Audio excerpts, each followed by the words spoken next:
আসসালামু আলাইকুম রহমতুল্লাহ বরকাত।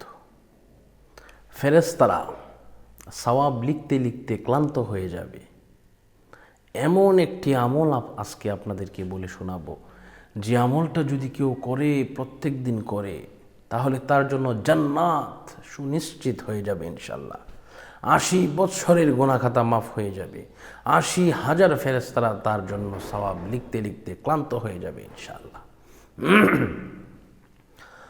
বন্ধুরা আমার, বাবাজিরা আমার, আল্লাহ পাক রব্বুল আলামিন পবিত্র কালামুল্লাহ শরীফের মধ্যে অনেক কিছু বর্ণনা করেছেন, কিন্তু বন্ধুরা আমার ৮০,০০০ ফেরেশতারা তারা সওয়াব লিখতে লিখলে ক্লান্ত হয়ে যাবে।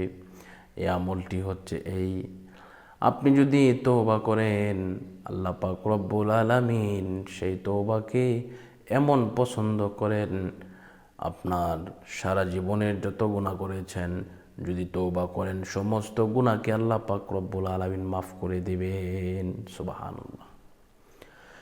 যেহেতু আল্লাহ পাক বলেছেন, ইল্লা মান তাবা ওয়া আমানা ওয়া আমিলা আমালান সালিহা ফাউলাইকা ইউবাদদিলুল্লাহু সাইয়্যাতিহিম হাসানাত ওয়া কানাল্লাহু গফুরুর রহিমা।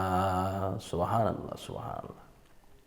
এজন্য আপনি তওবা করবেন। তওবাটা কি? আল্লাহ রাসূল সাল্লাল্লাহু আলাইহি ওয়াসাল্লামের কোনো গুনাহ ছিল না, উনি নিষ্পাপ ছিলেন, এরপরে উনি তওবা করেছেন। তওবাটা হচ্ছে এই: আস্তাগফিরুল্লাহ রাব্বি মিন কুল্লি যামবিন ওয়া আতুবু ইলাইহি লা হাওলা ওয়ালা কুওয়াতা ইল্লা বিল্লাহিল আলিয়্যিল আযীম। আমি আবারও বলছি, আস্তাগফিরুল্লাহ রাব্বি মিন কুল্লি যামবিন ওয়া আতুবু ইলাইহি লা হাওলা ওয়ালা কুওয়াতা ইল্লা বিল্লাহিল আলিয়্যিল আযীম। এইভাবে আপনি তওবা করবেন, ইনশাল্লাহ দেখবেন আল্লাহ পাক আপনার জিন্দেগীর সমস্ত গুনাহ খাতাকে মাফ করে দিবেন। আপনি একেবারে সুন্দরভাবে জীবনযাপন করতে পারবেন। আপনার জীবন হয়ে যাবে পূর্ণাঙ্গ, আপনার জীবন হয়ে যাবে সুন্দর, আপনার জীবন হয়ে যাবে মধুময়। আপনার জীবনের মধ্যে কোনো অভাব অনটন কোনো কিছুই থাকবে না।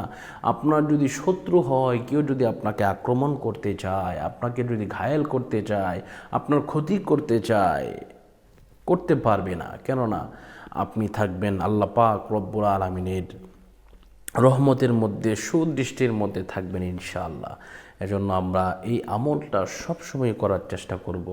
আল্লাহ সুবহানাহু ওয়া তাআলা আমাদের সকলকে কবুল করুন, মঞ্জুর করুন। আজকের মতো এই পর্যন্তই। সকলের কাছে বিদায় নিচ্ছি। আসসালামু আলাইকুম ওয়া রাহমাতুল্লাহি ওয়া বারাকাতুহু।